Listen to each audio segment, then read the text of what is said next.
Hi guys, it's Crystal. I hope you guys are all doing well today. If you celebrated Easter, I hope you had a great holiday and that things are going great for you today. I know we're in another crackdown, so hopefully we're all being safe and everything is okay for everybody. If you're new to my channel, like I said, my name's Crystal and I do Canadian true crime or true crime with a Canadian twist. Now, from time to time, I do talk about crimes from other nations just to see how they compare and because people have asked me to. But for the most part, we do Canadian true crime here. I think it's like usually once every couple months, I'll put out a video on another nation's crime. What was it, like a month and a half ago now, maybe a little less, we did Eileen Wuornos. If you guys are interested in me doing more American true crime or more true crime from other nations, just let me know and I'll see if I can upload a couple more videos like that. But for the most part, like I said, guys, we do Canadian true crime here. So if that sounds like something that you guys want to hear, hit that old subscribe button, hit that old like button. Hopefully you guys will like these videos and hopefully this can be the start of something really great. You can hit the notification bell as well. Sometimes it works, sometimes it doesn't. It just depends. And if you want to, you can share these videos as well. It's always great, especially in the case of disappearances, just to get that out there. And if you guys are returning subscribers, you guys already know how much I love you and how grateful I am that you guys invite me back into your house once a week, sometimes twice. But also these videos are for entertainment or educational purposes only, guys. So if you do choose to leave a comment, please, no hate. There's enough hate out there in the world and we're only here to talk about things and discuss things. My theories might not be your theories might not be mine. And I love to have new avenues to think about. So if you watched last week's video, I did leave a hint that we are going to be in Medicine Hat today. In the next couple weeks, probably a little bit longer, guys, I am going to be doing a really big Canadian crime. It's one you guys already know about. It's one that's always talked about, but I'll give it a go and give it my spin and just to see what you guys think. But also I have learned some more information on this crime, so let's put that out there. But for today, we are actually talking about Alberta and Medicine Hat. So a couple statistics. You guys know I usually try to do something and I don't think I put anything. I know I didn't. We did tow-filled Alberta and septic tank Sam. So I'll just give you a little bit of the stats. It's from statista.com. And the homicide rate for Alberta is actually 2.26 per 100,000. There's about 4 million, I think it was like 4.371 million people, give or take, that reside in Alberta. And that was according to the last statistics that they gave. So that was 2016. And this works out to about 100 homicides per year. So it's really not an incredible amount, not as high as in some places that we've heard of. They rank in the middle, guys. They're below the Yukon, but above New Brunswick. So they're right there in the middle. And it's really not that talked about, actually. Most of the crime rates here in Canada aren't that talked about, but Alberta is in the middle, guys. It's the 6th largest province, and you guys know Alberta is generally known for its gas and oil fields. So Medicine Hat, like I said, is the place that we're going to today, and it has a population of about 63,230 people, give or take. That's as of 2016, the census. They don't really have a lot of crime in Medicine Hat. It's not like a real huge crime place. It's actually the 6th largest city in Alberta, and it's about 295 kilometers away from Calgary, just to give you guys like a general place. But of course, it is well known for its oil and natural gas reserves. That's what Medicine Hat is known for. In fact, Rudyard Kipling actually wrote about it, and he said, you know, the guy that wrote the Jungle Book, guys, he said that they have, quote, all hell for a basement. I thought that was just an interesting quote, so I had to add it in. And like I said, they are known for their oil and gas fields. It's actually called the Gas City, if you guys wanted to know that. And generally, most of the people that live, I believe, in Medicine Hat work in the gas and oil industry. It's called Medicine Hat because in the Blackfoot language, It was known as, sorry guys, I always forget this, Samus. So they called it Samus because they were talking about the headdresses that medicine men traditionally wore. And the eagle, they were made of eagle feathers, eagle tail feathers, of course. And that's why it's called medicine hat, because of the headdresses. That the medicine men wore. There's a ton of other legends about how it was called medicine hat. I know one of them was about two warring tribes, and then the man's hat fell into the South Saskatchewan River. I believe it was the South Saskatchewan River. And floated away, and that was supposed to be bad luck, and that's why that tribe lost. But there's a ton of other ones if you guys want to look them up, although Samus is actually the most relied upon reason for calling it medicine hat.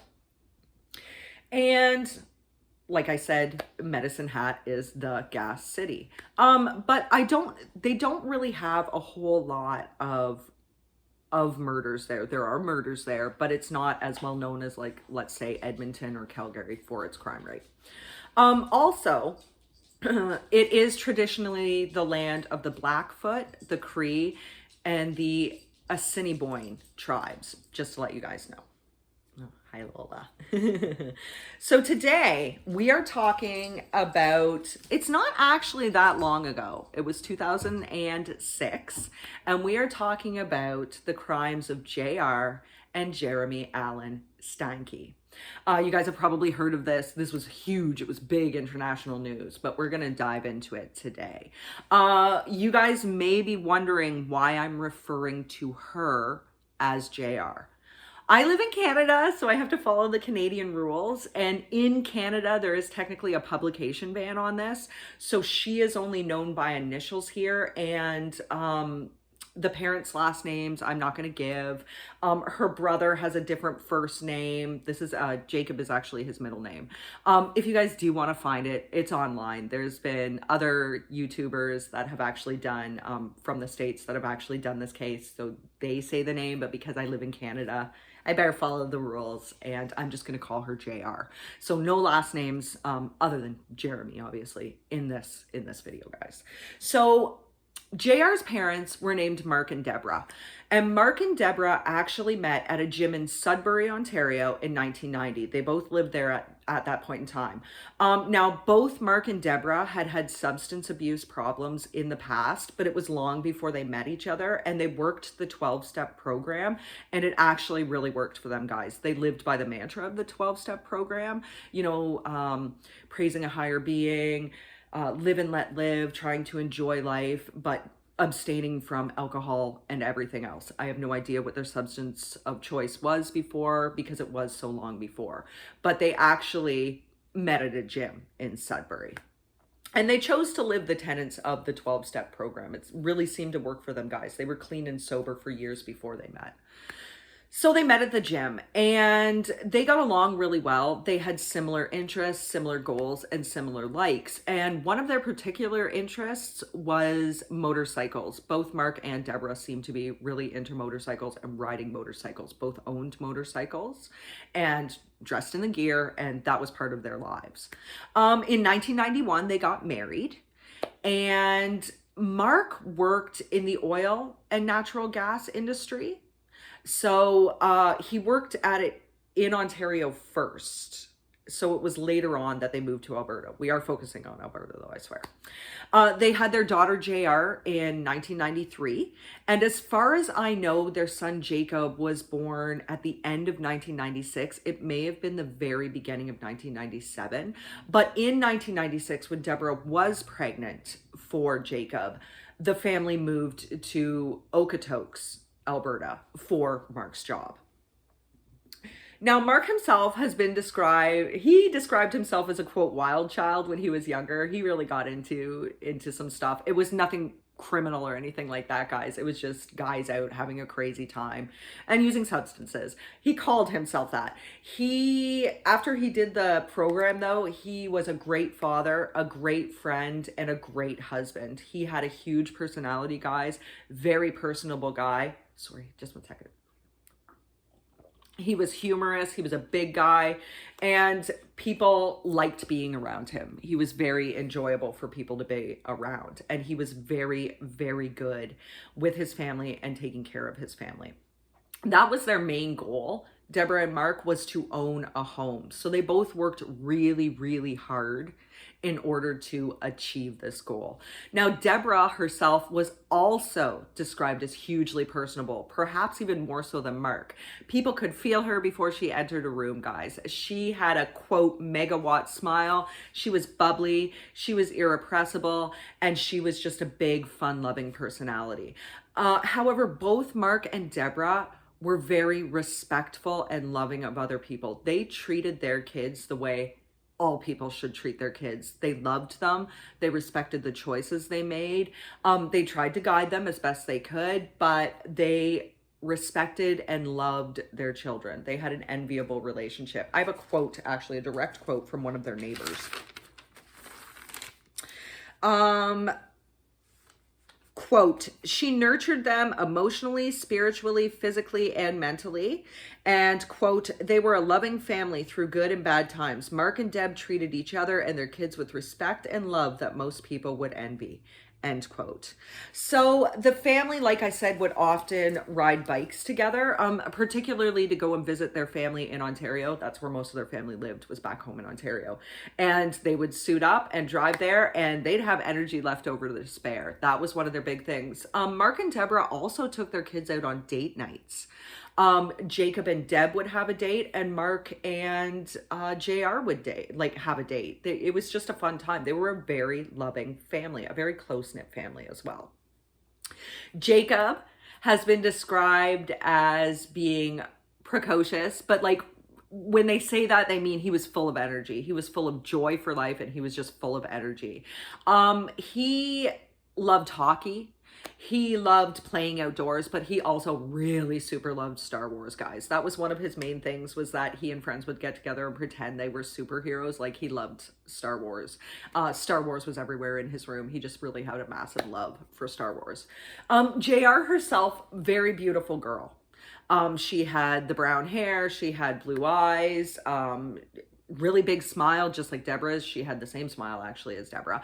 Very intelligent, guys. She was a straight A student. She was on the honor roll, and she was very, very intelligent. She particularly excelled in like the fine arts programs, and she went to an all-girls Catholic school. Deborah herself dabbled in different religions. This may have been part of the 12-step group, right? A higher power. So she did dabble in, or she did look into other religions. I know for a while she practiced Wikipedia. Sorry, guys. Sorry. She practiced Wicca. She looked into many different ones. And JR actually also adopted that practice too. We're going to talk about Wicca in a little bit, guys, because it does have some meaning to this case. So she was perfectly aware of it, and she let her kids decide for themselves things like that. So like I said, JR, straight A student, very good in school. When they moved to Okotoks, she made friends very easily. They described her as a nice girl. And at that point in time, when they first moved, she was a girly girl. You know, she had like the pink bedding, and she dressed in colors, and she was just a lot of fun to be around from what people describe her. So she easily made friends. That was no problem for her when she transferred to the school. She didn't have any problems with that. However, between the summer of grade 6 and grade 7, people noticed that JR started changing. Of course, a lot of this, like, we can figure had to do with puberty, but JR developed super fast, guys. This was not like a process like some of us have to go through. She developed super fast. And by the time she was 12 years old, she had, I don't want to describe it this way. How do I best describe it? She had a very mature body. So though she was only 12, she could pass for 15, 16, 17. She just looked so much older. And it was around this time that people noticed that her attitude started changing too. She was following the Wiccan principles at this point in time. I know she went to a Catholic school, but she really got into Wicca at this point in time. And Wicca is a nature-based religion, guys. They're actually very loving and very respectful of and very in tune with the natural world. They practice both modern and ancient pagan rituals. They're usually holistic, and this really appealed to Deborah because she was really holistic as well. And they're very peaceful. They are not violent people. Um, they tend to have a live and let live mantra. It's a very natural and very nature in tuned type of religion. So that's what JR was into at this point in time. And people noticed that she started to go goth. That's what they said. This is not me, this is them. And we'll talk about goth in a little bit. When we talk about Jeremy, but right now we're going to talk about this. So in that summer, they noticed that she started to give up the girly pink clothes. She was wearing black, shorter skirts. She had the face makeup, and she had a particular interest in the music, like punk or heavier metal music. She used to go to the punk shows that would be thrown in Medicine Hat on certain weekends. And her parents didn't really have a problem with this. Like I said before, they tried to nurture whatever their kids were into. So they did not have a problem with JR going goth. She always maintained her grades, and she still kept some of the friendships that she'd had in grade 6 as they went into grade 7. Now, in grade 7, she started to act out. Particularly at school, it's an all-girl Catholic school, so she would try to wear the shorter skirt. She'd be reprimanded for that, reprimanded for the makeup. She was no longer fresh-faced, and she was really starting to question her teachers and question God in general, which I can assume, because it's a Catholic school, very frowned upon. So she just started acting out a little bit. It doesn't seem like it was a particular problem, though. There was no evidence that she was ever suspended from school or anything like that. She was just in the guidance office a lot. So at this point in time, it was 1995, and Deborah and Mark had finally become the homeowners they wanted to. I should have mentioned this before. In 1995, they actually relocated. I think it was in 2003. So I don't know why I said 1995. Sorry, guys. In 2003, Mark, Deborah, and the kids actually relocated to Medicine Hat because Mark got a promotion in his job, and this was the better area to live in. And that's what they wanted too, was a good, safe area for their kids. And they finally were able to become the homeowners they always wanted to. Mark had his promotion, and Deborah either was starting a business or had her own home business. That part was unclear. As a Reiki practitioner, which is like a Japanese stress reduction therapy. So she was practicing that and helping people in that regard. And it seemed to be working well for her. And of course, JR was picking up on these ideas. It was kind of like something they could share. So we kind of skipped ahead of ourselves. So this is 2005, and JR is starting to really feel like she fit in with the goth culture a lot. So it's what made her happy. She didn't seem to have a problem with her parents at this point in time, but she was already going goth. I want people to remember that.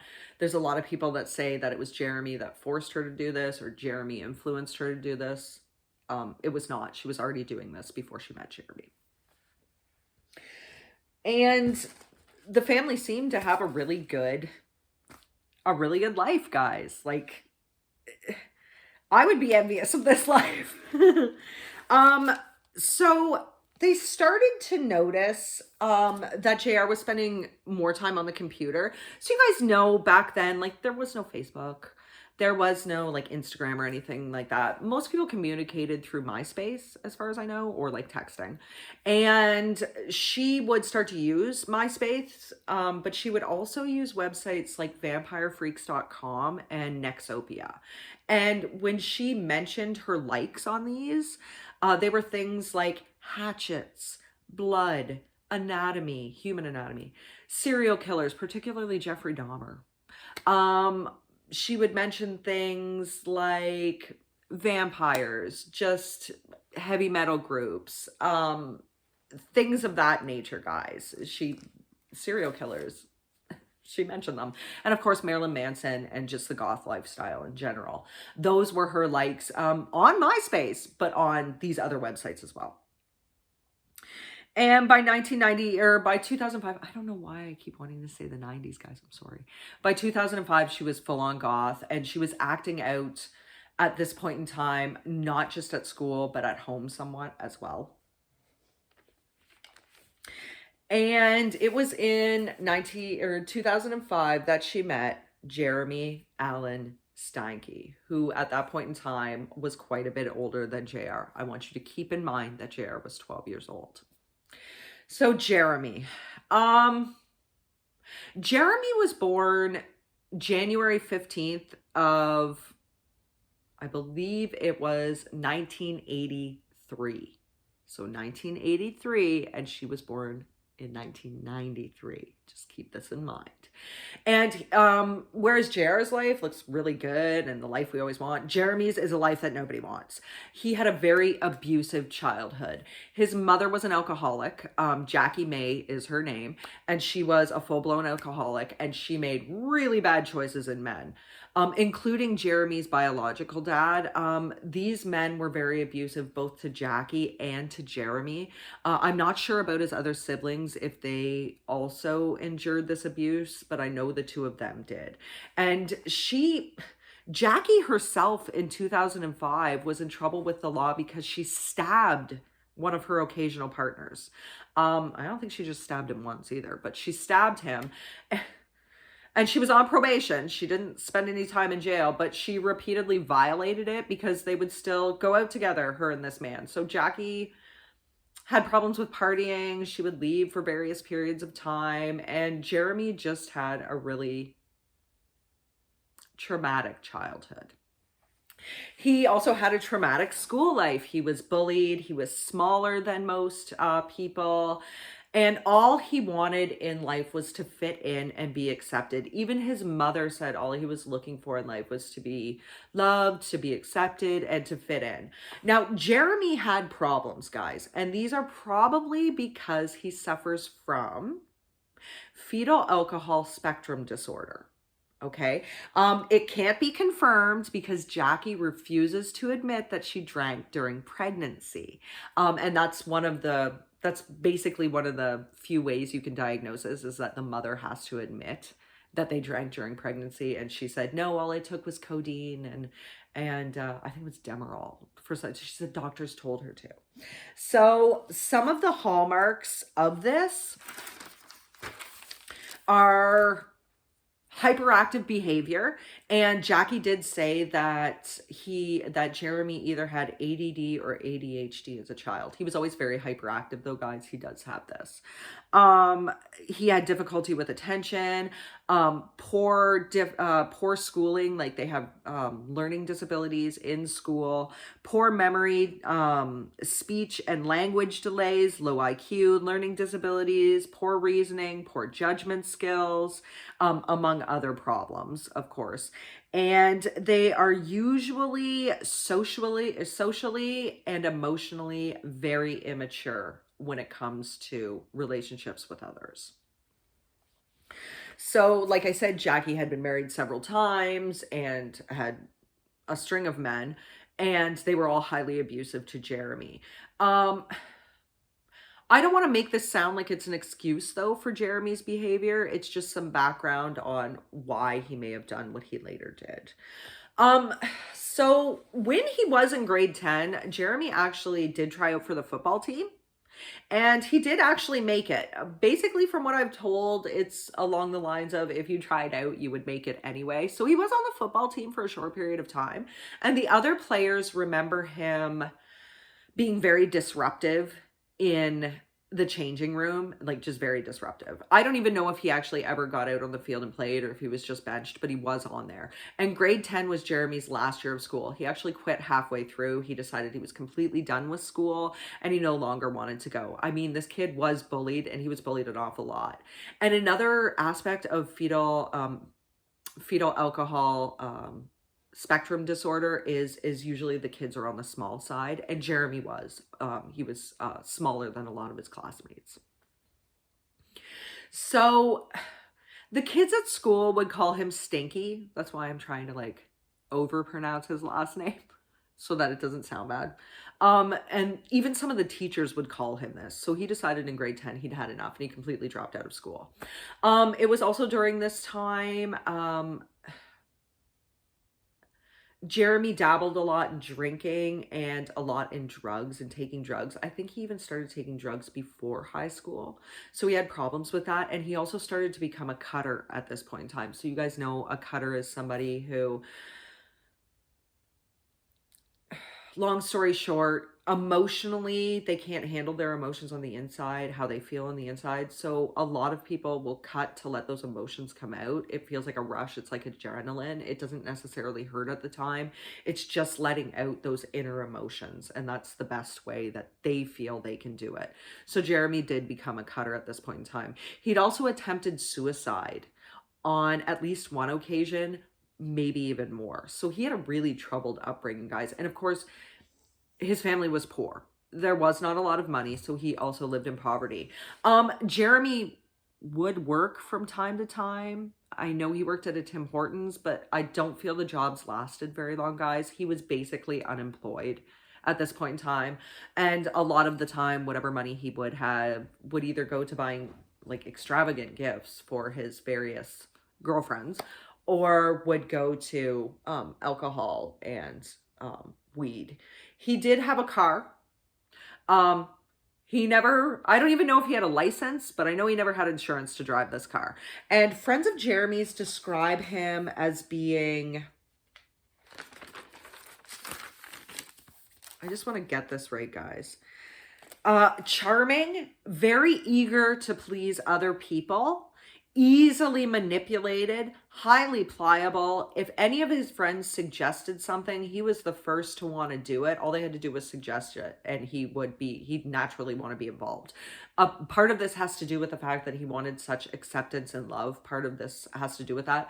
Part of it also has to do with the fetal alcohol spectrum disorder that he probably has, but we can't say he has for sure because nobody said anything, or Jackie won't admit to drinking. He's also been described as being very generous with whatever money he had. Of course, we said he'd spend it on his various girlfriends. He had been in trouble for shoplifting and things like that. He had minor scrapes with the law. The law did know him at this point in time, and it was for shoplifting, bouncing checks, and causing disturbances. He didn't have anything particularly violent on his rap sheet at this point in time. He treated all of his former girlfriends very well. He was a very good boyfriend to him. However, people said that he had a very quick temper. He was prone to violence, and he would say very violent things. He also started telling people that he was a 300-year-old werewolf at some point in time, and he used to wear vials of blood around his neck. I'm not actually joking, guys. He did do this.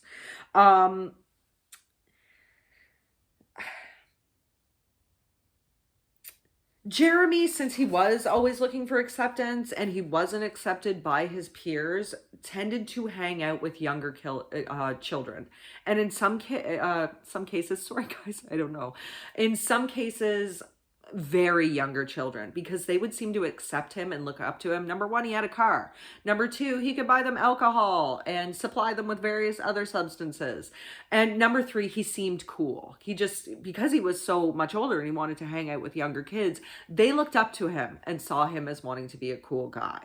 Now, he had dabbled with the gothic lifestyle in early adolescence, but he didn't seem to go full goth until he was 22. Then he started wearing the dark clothes, like the dark hoodies with the death metal, that's what they described it as, logos on it, dressing in dark clothes, the mesh fingerless gloves.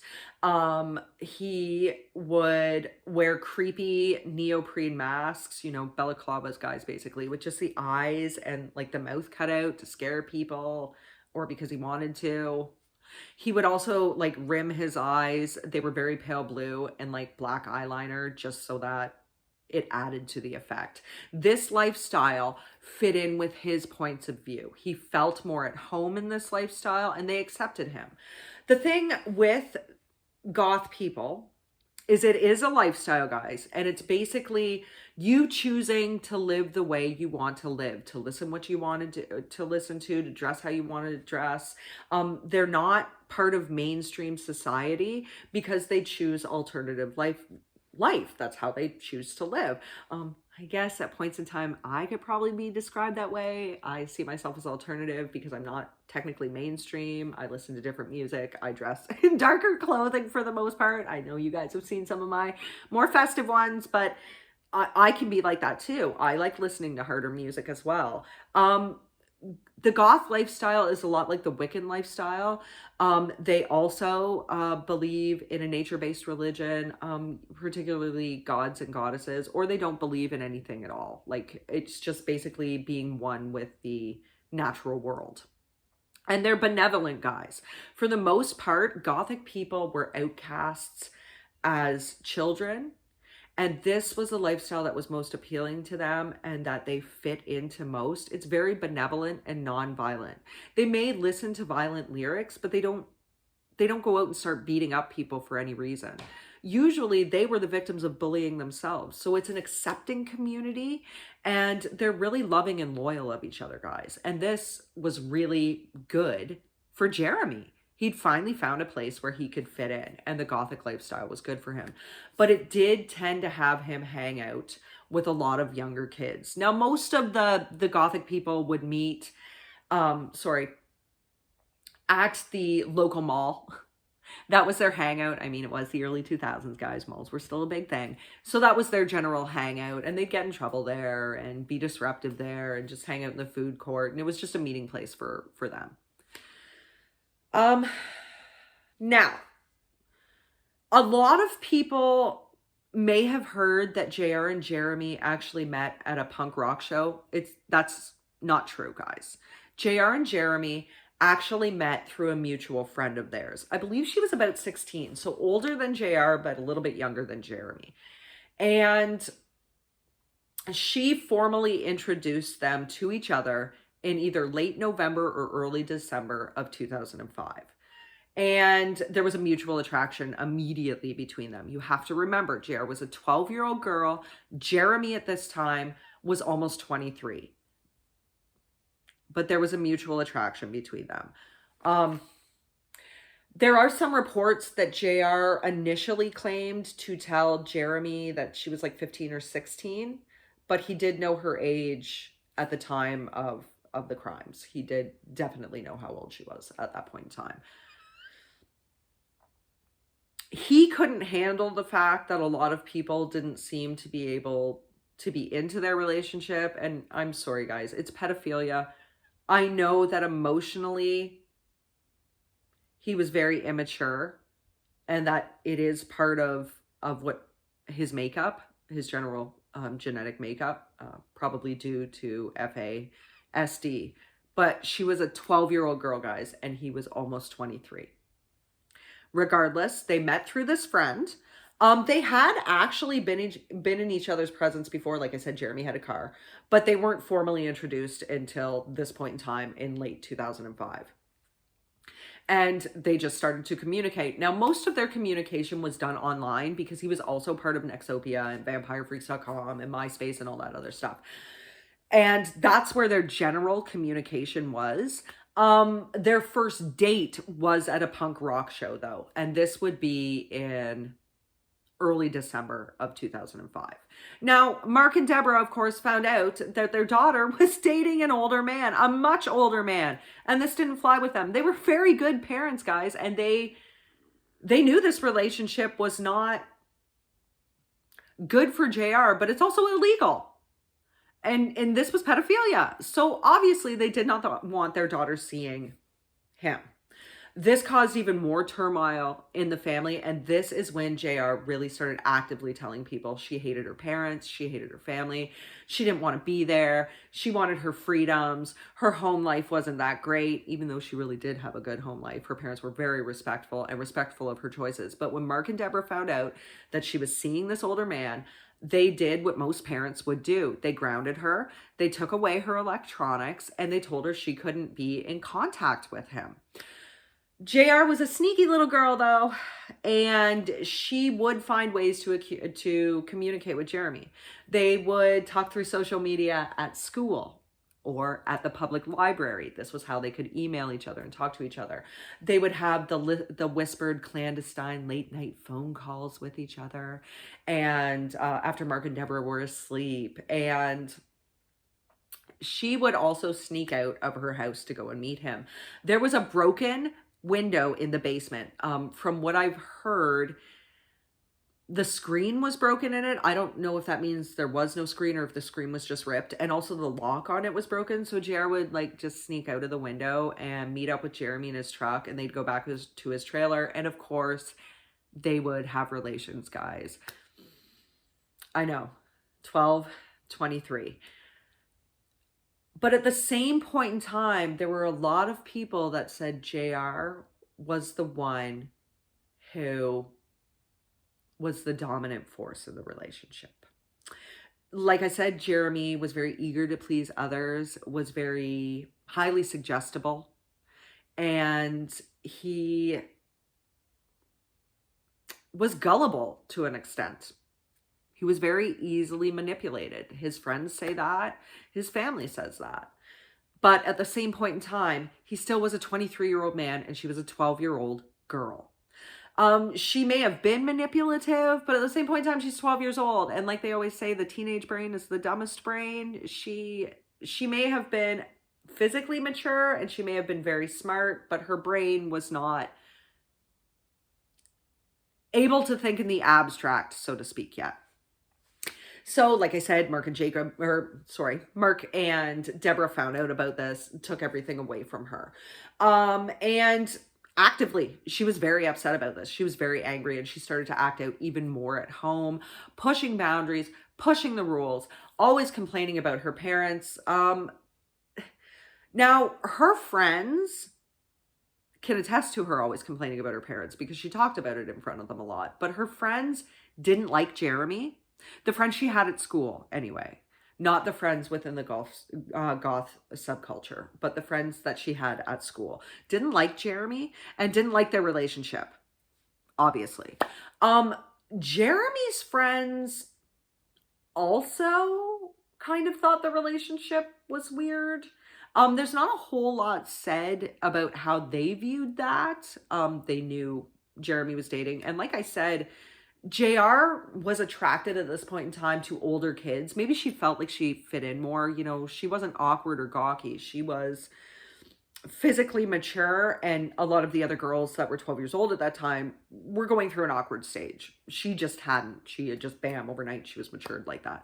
So maybe she felt she fit in more with older people, but she particularly liked to hang out with older guys. So obviously Jeremy was an older guy.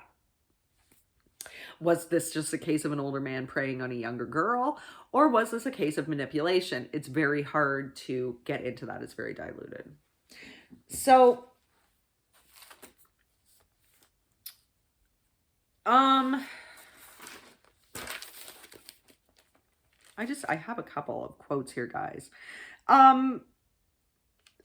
It doesn't look like Mark and Deborah took away her social media for a long, long time, though, or kept her grounded for a long time. They did respect her choices in the way she chose to practice religion, in the way she chose to dress, in the music she chose to listen to. And they kind of chalked this up to like preteen or teen adolescent angst. They were able to remember what they were like as children, so they were trying to nurture JR, but also trying to steer her kind of away from not the gothic path, but the romance with Jeremy. So like I said, Jeremy was not the reason why JR went goth, but she was the reason, or he was the catalyst for why she suddenly had such problems with her family.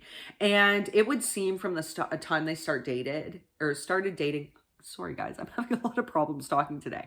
It would seem from the time they started dating until the incident happened, she was really hammering down on how much she didn't like being at home. She'd tell the guidance counselors that. In fact, she asked the school to put her in foster care because she basically didn't like following the rules of home. And the rules of home were nothing extreme, guys. They were just basically respect your parents.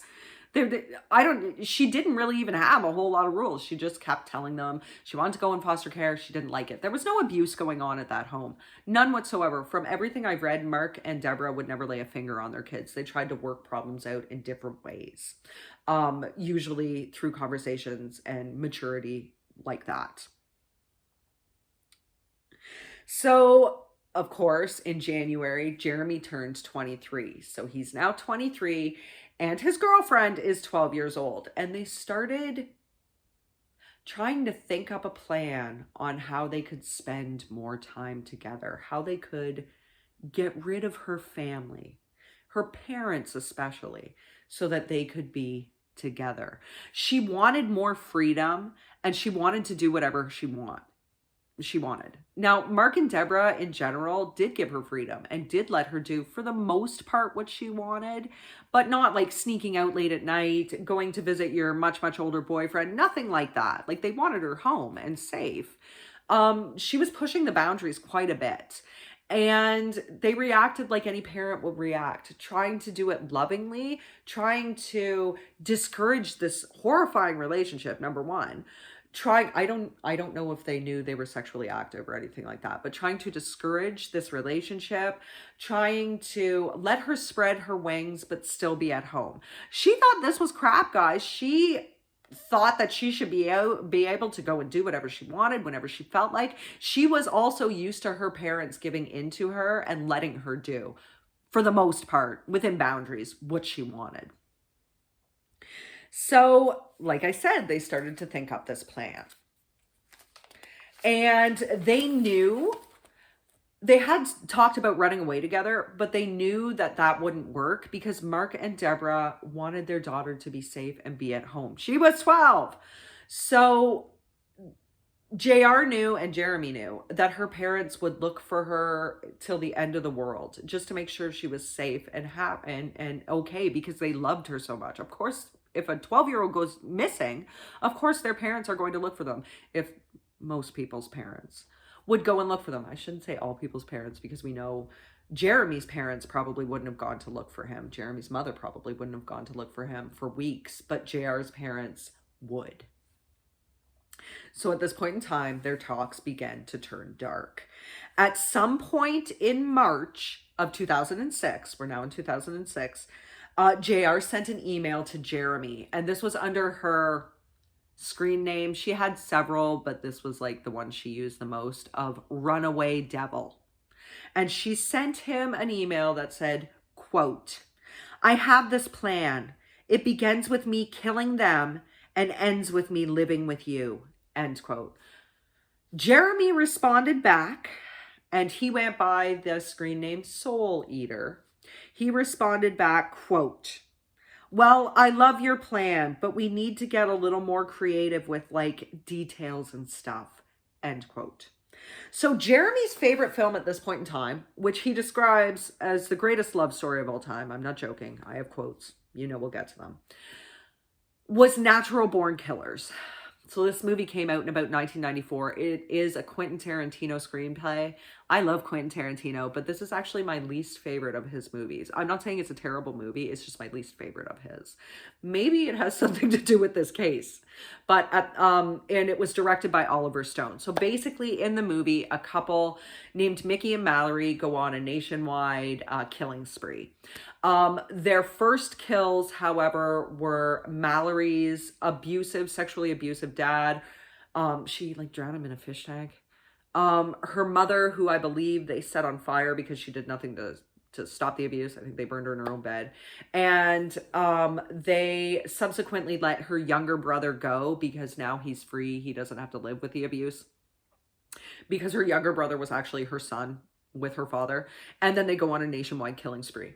Now, this movie is very loosely based on the crimes of Charles Starkweather and his then, I believe he was 19 at the time, and his then 14-year-old girlfriend, Carol Ann Fugate.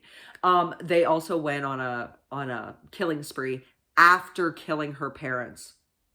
She says she was never involved, her whole family actually. Yeah. She says she was never involved in the murders of her like parents and her baby sister. It would be her mom and her stepdad and her baby sister. However, no one knows for sure. Charles Starkweather got the chair. She got life in prison. She was actually paroled, I believe, in the 70s because this crime took place. Oh my God. In the early 60s? I can look into it more if you guys want to know. But anyways, the movie's loosely based on that. And to Jeremy, this was like the greatest love story of all the time. He loved all the gore. He loved the horror. And though he had tried suicide several times, I want you guys to know that he did often talk about killing people. It was also during this time that he started to write like, I don't want to call it sappier poetry and songs. He was writing poetry and songs. You can't really describe them as sappy because they were also very violent, but he was writing poetry and songs. So they had this plan in mind, and they never hid the plan from anybody, guys. They discussed it with other people. They discussed it around other people. His friends overheard it, and his friends were getting a little freaked out about that. Her friends overheard them, or they would actively talk about it in front of their friends. So they never tried to hide this plan. But most people thought they were joking or making things up or exaggerating. They never really thought that they would do this. In March, Jeremy actually did email a friend, one of his friends from off the website, saying, quote, "We were thinking more along the lines of killing them, end quote, and quote, the best part is it was her idea," end quote. So by Jeremy's point of view, which we can't say for sure if he manipulated her, I mean, he did, he was a grown man, or if she manipulated him, because most of her friends said she pulled the strings in the relationship, or if it was mutual manipulation of each other. He says as far back as in March, before anything ever happened, that this was her plan. And she did send him that original email. So he messaged JR on March 13th of 2006 saying, quote, "You were a sight for sore eyes," and it was misspelled. Sorry. "And I miss you more than killing people. Can we get together and kill people?" End quote. And she answered, quote, "Yes, we shall," end quote. He also emailed a friend about the movie Natural Born Killers, saying, quote, "It's the best love story of all time. I loves it so much. I want to do it myself," end quote. So like, it wasn't like they ever tried to hide this plan from anybody. He was often talking about killing people. I know that a lot of people, particularly teenagers, will say, "Oh, I could just kill that person," or, "Oh, if you say anything, I'm just going to kill you." And they don't actually mean it, but JR and Jeremy meant it. So Jeremy had actually also tried to recruit two friends to help him kill JR's parents. At this point in time, it seems it was only the parents that were the target. Although Jacob was in their target base as well. We'll get into that, guys. So he had a couple of really good friends that had been his friends for a very long time. It was before the goth scene and everything. They were closer to his own age, and he actively tried to recruit them to help them kill her parents. One of them went along with it for a while, but they both started to get freaked out about it, and they refused. They said, in fact, I think one of them said F no. Like, they just refused. This was not good. Like I said, JR's friends very much didn't like Jeremy, didn't like how she was when she hung around him. They thought her parents were good people. They liked her parents, so they couldn't understand why she suddenly had this massive dislike for her parents and her home life. But Jeremy's friends also didn't really understand. Yes, he talked about killing people all the time, but why so much of the focus was on JR's parents? I think to a lot of extent, they also realized that their relationship was wrong.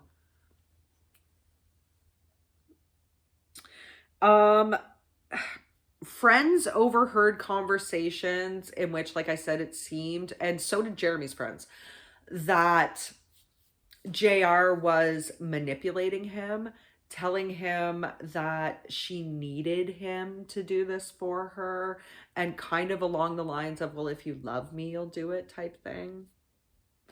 So in late March or early April, at some point in time, Deborah and Mark had relented and given everything back to JR.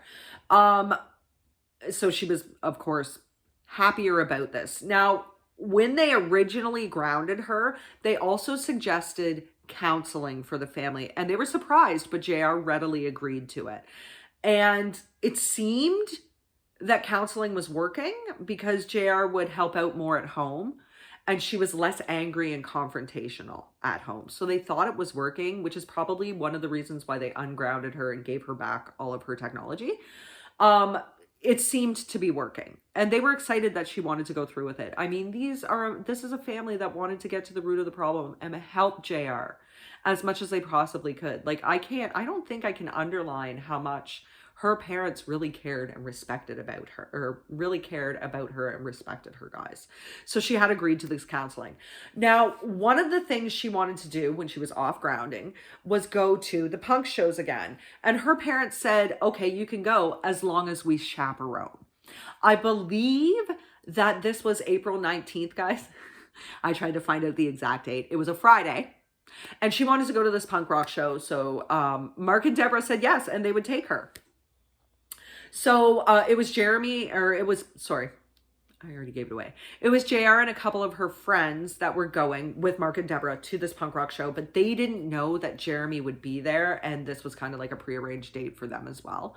And of course, at some point in time, JR told her parents she needed to go outside for some air, and who did she run into the arms of but Jeremy?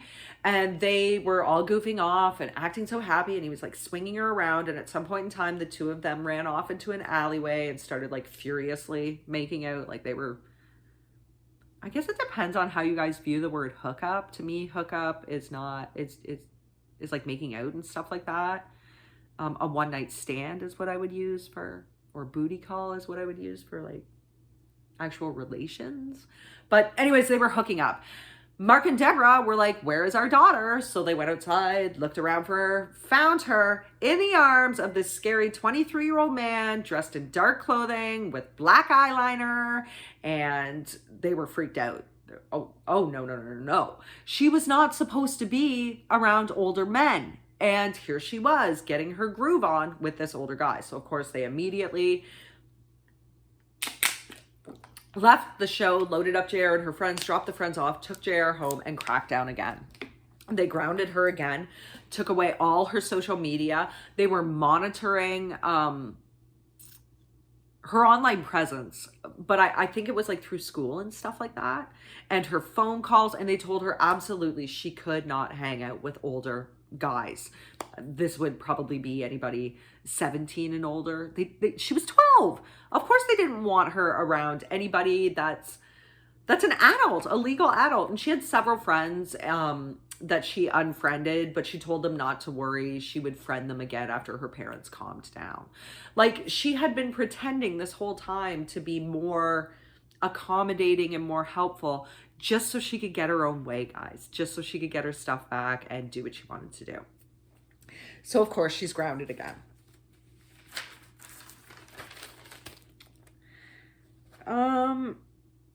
Around this point in time, so mid-April, Jeremy wrote, quote, my lover's rent, oh my God, I'm sorry, I just need it, my lover, oh, she's 12, okay, sorry. Quote, my lover's rents are totally unfair. Their throats I want to slit. Finally, there shall be silence. Their blood shall be my payment. End quote. He literally wrote that. So her friends remember in this week after the punk rock show, hearing a very troubling conversation between Jeremy and JR. This was at school. And I don't think Mark and Deborah had taken, once again, I think she was still grounded, but I think they gave back her social media fairly fast. But at some time in this week, they heard this conversation between JR and Jeremy where she wanted her parents killed. They had to be killed. The family had to be gotten rid of. And she needed him to do this for her. So she was like manipulating him actively at this time to do this. She was telling him she needed him to do this. Of course, Jeremy is one of those people, highly suggestible. Anybody needs something from him, he's going to do it. But at this point in time, he did tell her, let me think about it. He had several friends that attested to this. I got to think about this. So even though he was paying lip service and saying, oh yeah, we're going to kill her parents, we're going to do all this stuff, he did say at this one point in time that he needed to think about it. So, April 22nd, 2003.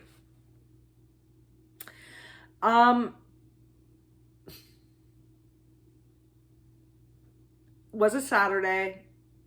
I said that the punk show took place April 19th. Just give me 1 second, guys. I think it may have been somewhere around the 13th or the 14th. Don't quote me, guys. It was very hard for me to find out the actual date of that punk rock show that Mark and Deborah caught them macking in the alley at for. So I think it was earlier than the 19th, guys. I think it was something like, it would have been a Friday night.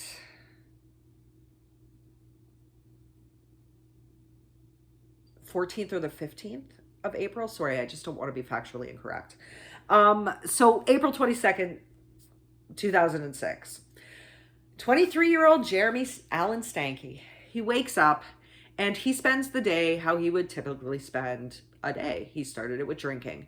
And he drank in various amounts, beer, wine, vodka, and he followed this up by using marijuana, by using ecstasy, and by using cocaine, particularly like a large amount of cocaine from the sounds of it. So that's what he spent the day doing and the early morning hours of April 23rd. It almost seemed to his friends like he had to get courage up. I know that he had watched the movie Natural Born Killers that night and was espousing about how it was a great love story and all this other stuff. I know he tried once again to get someone to help him in the days prior to this, but nobody would. And I know there was a conversation where his friends heard JR wheedling him, asking him to do this. It has to be done. And him saying once again, he'd think about it. So I know that was in the prior time to the early morning hours of April 23rd. Now, the story from both of them is different. It's the same in some respects, but it's going to diverge at a later point in time. So Jeremy came to her house April 23rd, 2006, but this would be like the pre-dawn hours, guys, so like early in the morning. And he went through the basement, the broken basement window, the one that JR used to sneak out of to meet him with. So she either had told him about this or he knew, or she had opened it for him. I know it was broken. I'm not completely sure about those details, but anyway, he went into the house through the basement. And JR knew he was coming. Okay. Deborah heard. She heard a sound. She probably thought that it was JR trying to sneak out again. So she goes downstairs in her nightgown and she is confronted by a man dressed all in black, wearing the black neoprene mask with a knife. He brought at least one knife with him and he proceeded to stab her 12 times. He stabbed Deborah a total of 12 times and she died downstairs in the basement. Mark, of course, heard the commotion that was going on, comes running downstairs in just his boxer shorts and is confronted with the sight of Jeremy and his wife laying there actively bleeding. Mark fought for his life, guys. I want you guys to know that. He fought for his life and to keep his family safe. Jeremy is going at him and he's heavily fueled by cocaine at this point in time, guys. Along with all the alcohol he drank, the ecstasy, the weed, he is fueled at this point in time. And he is attacking Mark. Mark was able to get a screwdriver off of a windowsill and he tried to stab Jeremy, but he wasn't able to. Jeremy was moving around too fast. He was able to get Jeremy in a headlock at one point, and he was also able to gouge him in the eye with his thumbs, like to the point where Jeremy had a black, like crusty eye that had like blood the next day. But he did try to fight for it. He fought for his life. He fought like a tiger. But he was no match for the drug-fueled Jeremy, and he was stabbed a total of 24 times. Jeremy then left and went up the stairway, and this was where JR was with Jacob. According to JR, she was merely trying to calm Jacob down. Jacob could hear what was going on. He was like, what's going on? What's going on? What's going on? They were in the hallway. At this point in time, JR and Jeremy embraced and told each other how much they loved each other. And then they did away with Jacob. Jacob was stabbed a total of 4 times, although 2 of the stab wounds were superficial, and 2 of them were to his face. The major bloodletting event had happened in the hallway leading up to his room, but also in his room. And he also fought for his life, guys. Jacob was 8 years old at the time. Deborah was 48 years old when she was murdered. Mark was 42 years old, and little Jacob was 8 years old. And he fought for his life in his bedroom. His bedroom was soaked with blood. It was all over his bed, all over his toys, all over his dresser, everywhere in that room. He'd even tried to defend himself with his lightsaber, guys. He really did think that this would help him, but he was no match for the 2 of them. And he was stabbed a total of 4 times and then had his throat slit.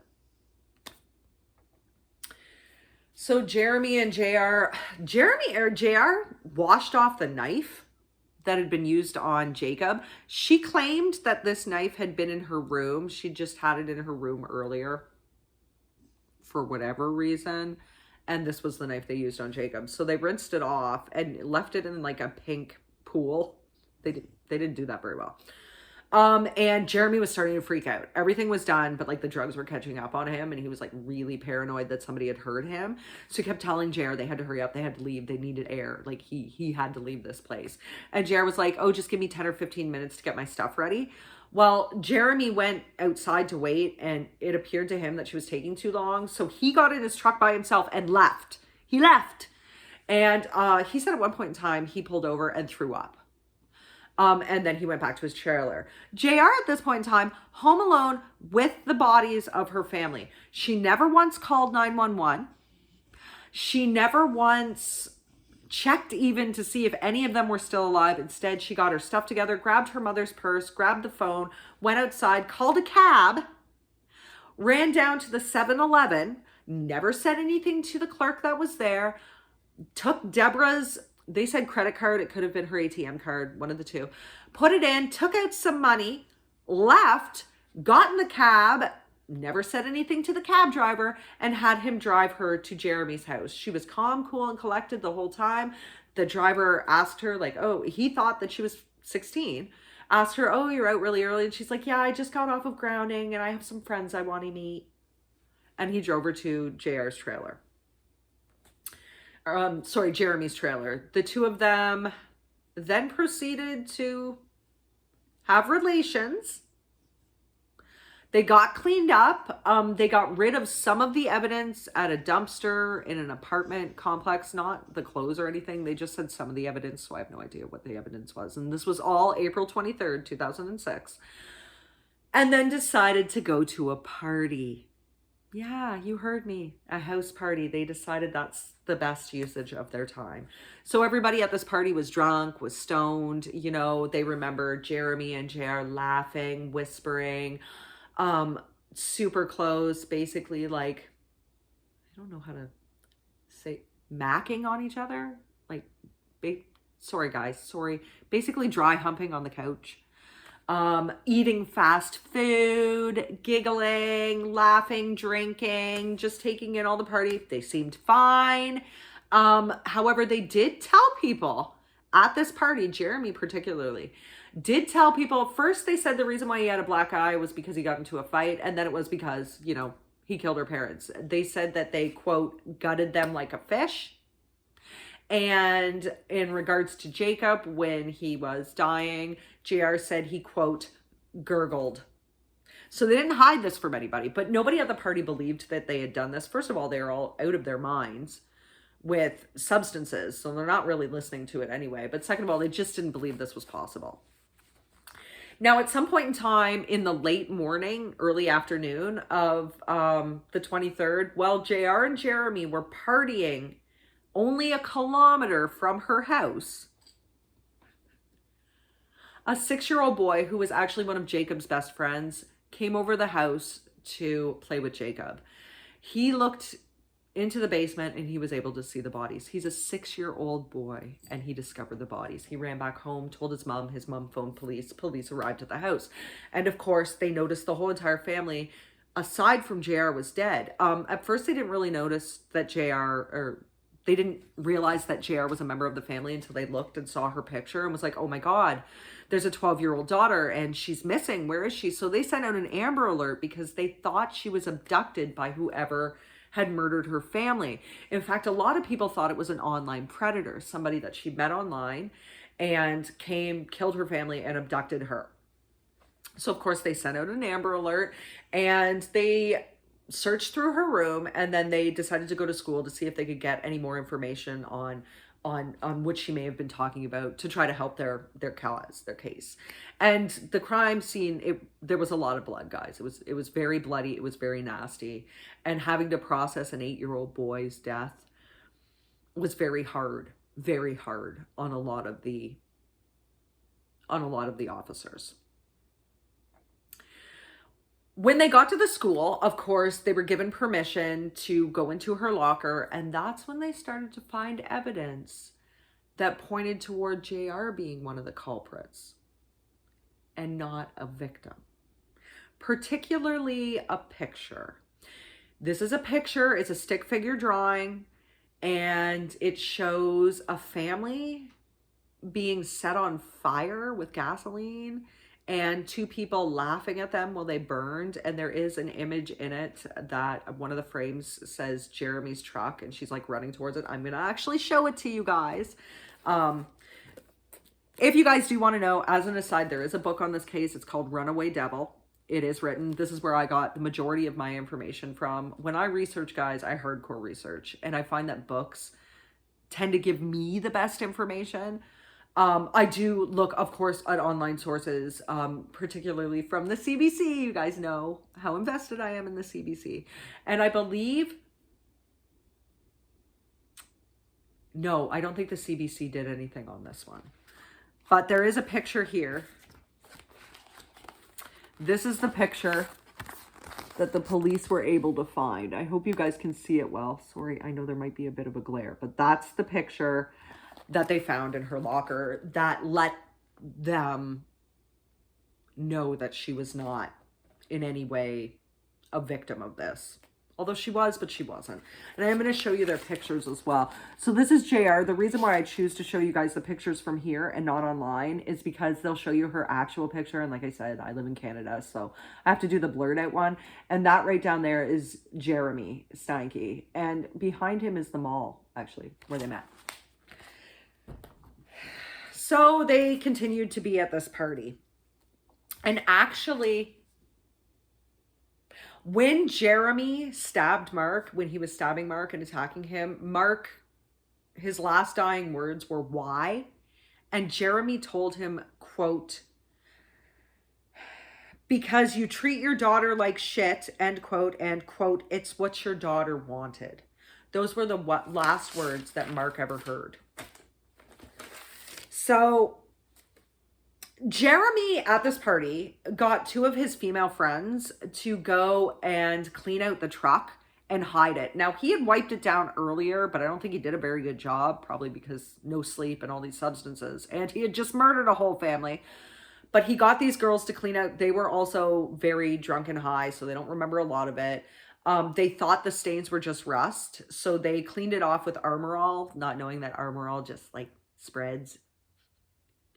It spreads blood and DNA. It doesn't actually clean it up, but it dilutes it a little, I guess. And they did hide it.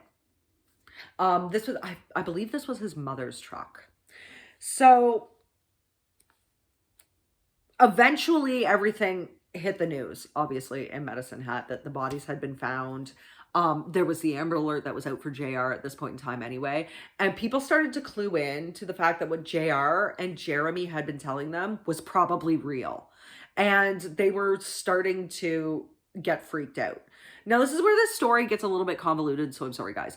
A friend of Jeremy's who had been visiting for the weekend was from Leader, Saskatchewan.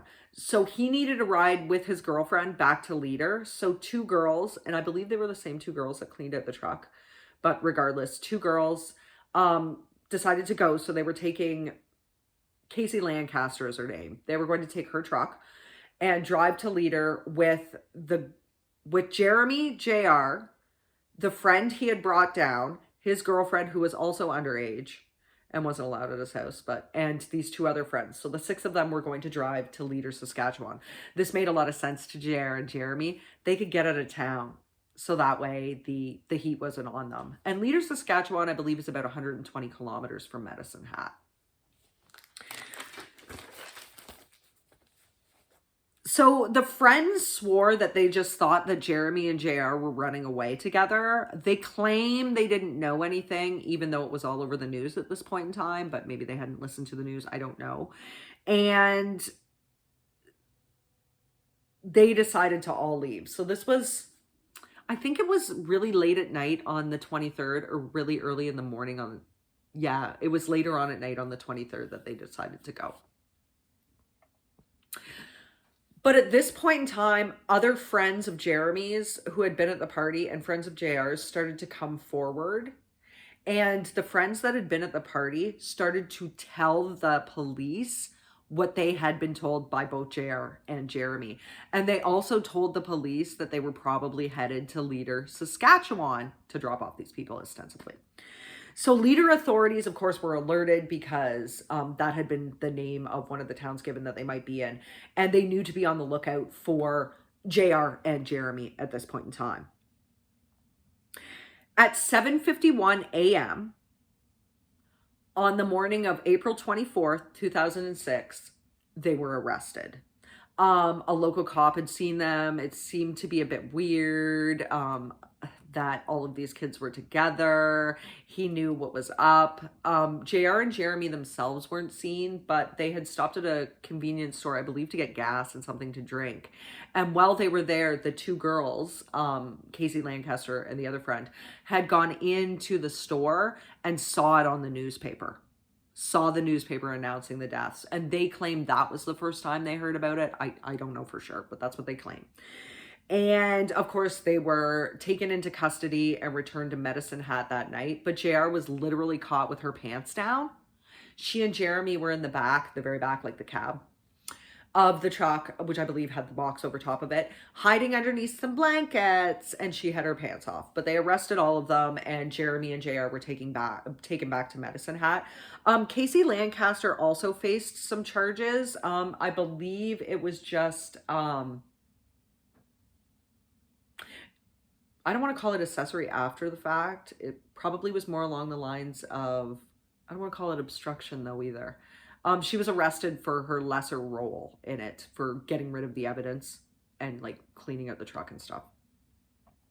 I don't think she did any time for it though. It was more like probation that she got on it. And I believe eventually the charges were dropped. So eventually the two did confess to this. Now, JR was there without a lawyer present or without a representative from the court, a guardian from the court, right? She's under 12 years of age, or she's 12 years of age. So in Canada, because she's 12, she was 12 and a half at this time. In Canada, because she's under the age of 14, she has to be tried as a juvenile. It's the Youth Criminal Justice Act, and it states that 14 and under have to be tried as juveniles. 14 and over, so it depends on the mind state of the 14-year-old. They can be charged as adults. So JR could not be charged as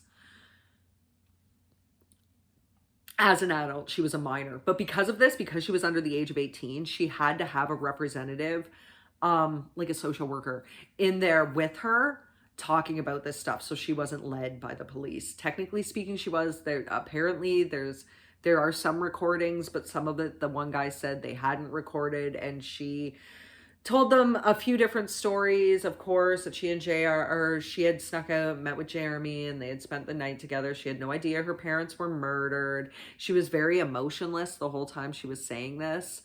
And then finally it came out, although without a lawyer present. I have to stress that. Finally it came out that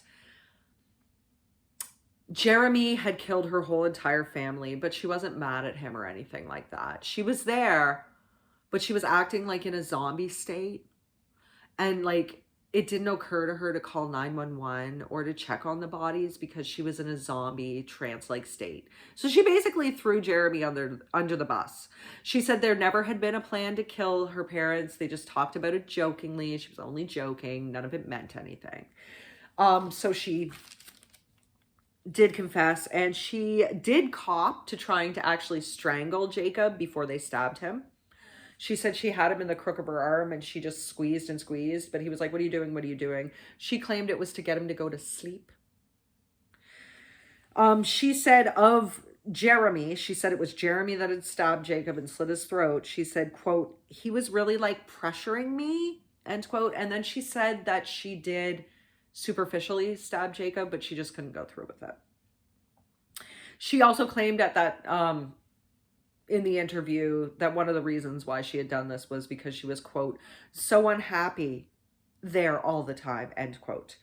And that she really loved Jeremy. And she really thought that the murders would bring them closer together. Yeah, I know.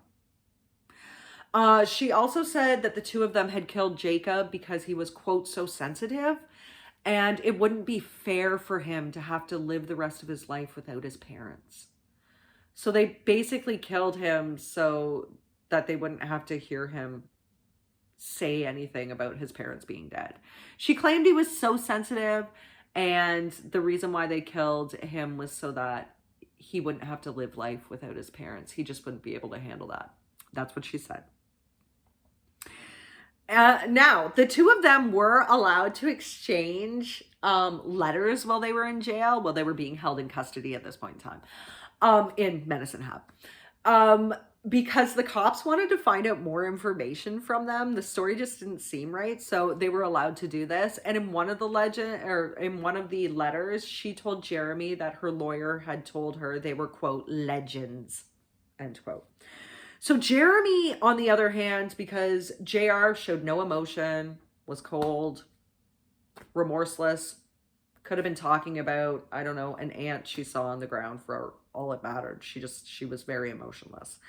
Jeremy, on the other hand, was very filled with emotion. He seemed to be, I don't know if I want to say he was remorseful. I feel like part of him regretted it from some of what he said in the letters. But anyway, he did immediately, and once again, he talked to the officers without a lawyer present. He did ask for a lawyer in one of the interviews, and I believe it was the April 26th interview, a couple times, but they basically were like, "Oh, well," and they just kept talking to him. So I don't know. But he did cop to killing Deborah and Mark, but he said it was JR that slit Jacob's throat. And he told this to more than one person. He wrote to JR in one of their letters, quote, "I have been having nightmares. I told you I never wanted it to happen in the first place," end quote. So he did actually say that to JR. However, in his letters, he actually proposed to JR, and she accepted. She's like, "Oh my God, yes, yes, yes, you've made me so happy." Yeah. So she did actually propose to him. So they then decided to bug a van. The police then decided to, like, they wanted further evidence on this. And they had a van that was getting ready to take Jeremy for psychiatric consultation in Calgary. So it would be quite a while. So they bugged this van and they put an undercover cop into it to see if they get more information from him. And he basically said the whole thing. He said the same thing before they even left Medicine Hat. He was already copping to this cop and this undercover officer. And he told them the same thing, like, yes, he had killed yes, he had killed Mark and Deborah, but that JR had killed Jacob. He said, and I quote, "When you find your soulmate, you do anything for them. I did anything," end quote. And quote, "You ever watch the movie Natural Born Killers? I think that's the best love story of all time," end quote. JR went on trial. And while she was on trial, she never showed any emotion or remorse for anybody but herself, not for her parents. She said that Jeremy broke into their house that night. He killed both of her parents. He killed her brother. She didn't want this to happen. She loved her family. She was only joking. She didn't think anybody took it seriously. And mind you, 12 and a half years old at the time of the crime. She said, of course, everything, like when the two of them were just talking about murdering her family, it was a joke, despite all of the social media evidence that they had, all the messages between the two. And once again, she thought that both the sex and the murders would bring them closer together. End quote. She never expressed guilt or remorse in the letters she wrote to Jeremy either. There was nothing there. It was just, he was like, oh my God, I beg you to forgive me. And she's like, there's nothing to be forgiven for. What's done is done. In July 2007, 13-year-old JR was found guilty, of course, of the murders of her family. She was sentenced to 10 years. Okay, so that's the maximum anybody under the Youth Criminal Justice Act can get. Anybody that's a minor the maximum is 10 years you can get. However, she was diagnosed at this point in time with both oppositional defiant disorder and conduct disorders. So conduct disorder is basically, oppositional defiance disorder is, if a child is given rules to follow or commands, like if they're asked to do things, they'll say no. They have to say, they'll do the exact opposite of what they've been told to do. Conduct disorder is a heavier version of that, and it's a blanket term for things like psychopathy and sociopathy in children, because experts think that if the child is able to get help at a young enough age, they'll either phase out of these things, even though, there's genetic links for both of them. So it's more like they'll be able to control the impulses of this. And she never did any actual jail time, guys, other than the 18 months in custody. So the 18 months was taken off the 10 years because she'd already been in custody at that point in time. She spent 4 years in a mental health facility getting treatment for these disorders. And then she spent another 4.5 years out in community supervision. Yeah, that's right. She was out in the community. So she really didn't spend a lot of time doing this, but she, like I said, credited for the 18 months. In September of 2011, she actually started university. She started classes at Mount Royal University in Calgary. In October of 2012, it was reported that she was basically a model for reform, for juvenile offenders being reformed, and rehabilitation. She was a model patient for rehabilitation, guys. Experts claimed that she had expressed remorse at this point in time, and that they believed her. I don't know for sure. She was released free and clear from all conditions. There were no conditions on her except that she wasn't allowed to own firearms, which I find kind of bizarre because they stabbed everybody, but she's not allowed to own firearms. She's prohibited of that. She was completely released from everything on May 6th, 2016. So she's actually free and clear now. She has a new identity. It's unknown where she is. It's unknown if she still talks to Jeremy. Nothing more is known about that. She's 28 years old this year, guys. And as of this year, as long as she can keep her nose clean for the rest of the year, as long as she doesn't do any more, commit any more criminal acts, her record will be expunged. It will be like she never had a murder rap at all.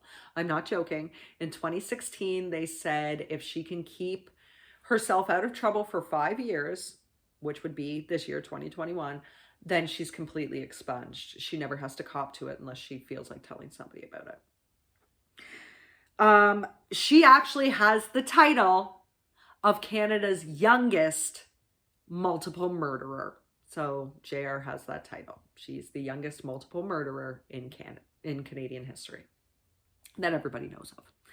As for Jeremy, of course, he wasn't so lucky. They didn't catch him for sexual interference with a minor. They never charged him with that. That's technically what statutory rape is called in Canada. probably because they already had him on the murder raps. And of course, his trial was in November of 2008. They found him guilty of everything, all 3 first-degree murders. And he was sentenced concurrently to 3 life sentences in December of 2008. He will be able to apply for parole, and I believe he can apply because these were concurrent sentences. I believe he can apply for parole in 2032 or 2033. In late 2010 or early 2011, sorry guys, he actually changed his name to Jackson May. And he has, at this point in time, actually it was a few years ago, he completely aborted all of his attempts at appeals. He just abandoned them. So he's not appealing anything in this case. He was supposed to appeal them, but he needed a longer amount of time. They were going to like extend the appeals process at one point, but then he just decided to completely abandon them. And his mother actually, Jackie May, actually died in 2016. So Jeremy is currently in prison. He's probably in Fort Saskatchewan. I didn't actually look up where he was in prison, but he is being held in prison. Well, oh, that's weird for me. I usually look up. I would believe it's probably Edmonton, actually, guys, the Edmonton maximum security prison that he's being held in. And that's the end, guys. That's the story of Canada's youngest multiple murderer and her 23-year-old boyfriend. So what do you guys think of this story? I was getting emotional at points in time there, probably because I have kids. And my kids will someday be these ages. But what do you guys think? Do you guys think that this was a case of an older man preying on a younger girl? Or was this a case of a manipulative, smart young girl who was preying on an emotionally stunted, and a socially, like an emotionally awkward, emotionally immature young man? Or do you think it was them two preying on each other? Do you think they just had these violent tendencies anyway? I mean, JR does have conduct disorder, blanket term for psychopathy and sociopathy. Maybe she always had harbored this and nobody realized it until she was 12. Was Jeremy the catalyst for her realizing that? That could be too. Jeremy also expressed violent urges and was said to have a quick temper. So maybe it was just a case like Homolka and Bernardo where they came together and it was a perfect storm. What do you guys think of that? Who do you guys think actually killed Jacob? Do you think it was JR or do you think it was Jeremy? I will say this, that Jeremy never wavered from saying that JR killed her brother. He always immediately copped to killing Mark and Deborah, but he always said that it was JR that killed Deborah. He did have those tentative stab wounds, so maybe she was kind of searching before she actually did it and then slit his neck. Jeremy always maintained that it was JR that did it. And JR is highly intelligent. She hasn't really shown a lot of remorse, even though I know experts said she did. Who do you guys think killed Jacob? And also, do you think that Jeremy now is still a current danger to society? Do you think that she might have these impulses in the future? Do you think she still talks to Jeremy? Do you think they communicate somehow?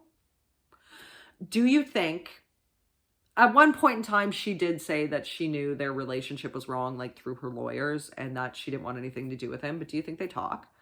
Do you think that she was a budding psychopath? Do you think she still has it in her? Or do you think she really is reformed? Let me know in the comments down below, guys. I'd love to hear what you said. I do apologize for sometimes mixing up my words today. Sometimes I talk so fast that it mixes it up when I'm saying it. So hopefully you guys will have a good next of the week. I am going to attempt to talk about one of Canada's biggest, I think you guys know who it is, next week, but God willing, let's just say God willing, and that I know it's the April break, I'll try my hardest. So let me know what you guys think down below. Hopefully you guys will have an excellent next week, and I will see you back here later. Bye, guys.